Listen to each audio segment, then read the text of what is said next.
রাজধানী, শতাব্দী, দুরন্ত এইরকম ট্রেনগুলিতে ডাইনামিক প্রাইজিংয়ের কনসেপ্টটা দেখা যায়, যেখানে যতই টিকিটের সংখ্যা কম হতে থাকে রিমেনিং টিকিটের প্রাইসগুলো ততটাই বাড়তে থাকে।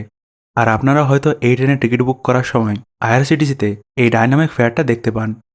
কিন্তু এই ডাইনামিক ফেয়ারটা কাজ কিভাবে করে তাহলে বলে রাখি যে এই ডাইনামিক প্রাইজিংটা এরকম প্রিমিয়াম ট্রেনের জেনারেল কোটার মধ্যে ফার্স্ট এসি বাদ দিয়ে বাকি সমস্ত রকম ক্লাসের টিকিট বুক করার সময় টোটাল অ্যাভেলেবেল টিকিটের 10% বুক হওয়ার পরেই ডাইনামিক প্রাইস চার্জ করা হয়।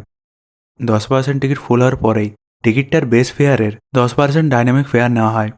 তারপর 21% থেকে 30%-এর মধ্যে বেস ফেয়ারের আরও অ্যাডিশনাল 10% ডাইনামিক ফেয়ারে অ্যাড করে দেওয়া হয়, এবং এইভাবেই করতে করতে টিকিটের বেস ফেয়ারের টোটাল 40% অথবা 50% চার্জ করা হয়, যেখানে জেনারেল কোটার থার্ড এসি ক্লাসে বেস ফেয়ারের ম্যাক্সিমাম 40% এবং বাকি যে ক্লাসগুলোতে ডাইনামিক প্রাইসিং লাগু হয় অর্থাৎ সেকেন্ড এসি, চেয়ার কার, স্লিপারে, এই সমস্ত জায়গায় টিকিটের বেস ফেয়ারের ম্যাক্সিমাম 50% টাকা ডাইনামিক ফেয়ার হিসেবে নেওয়া হয়।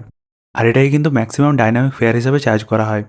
অর্থাৎ এইরকম প্রিমিয়াম ট্রেনের ফার্স্ট এসি বাদ দিয়ে যে কোনো ক্লাসের 50% টিকিট বুক হয়ে যাওয়ার পরে একটা ফিক্সড অ্যামাউন্টের ডাইনামিক ফেয়ার চার্জ করা হয়।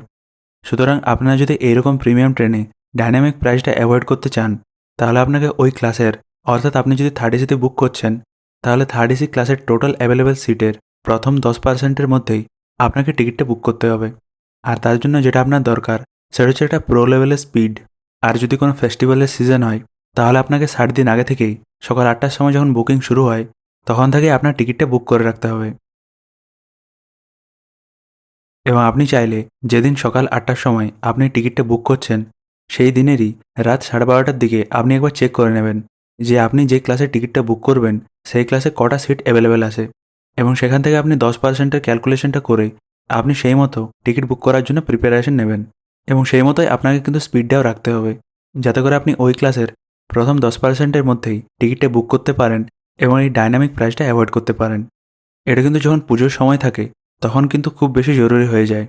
কিন্তু যদি আপনি অফ সিজনে দেখেন, তাহলে দেখতে পাচ্ছেন এখানে যেমন এই ট্রেনটার ডাইনামিক প্রাইস এখনও পর্যন্ত চালু হয়নি, কারণ এটার এখনও পর্যন্ত 10% সিটেই ফুল হয়নি।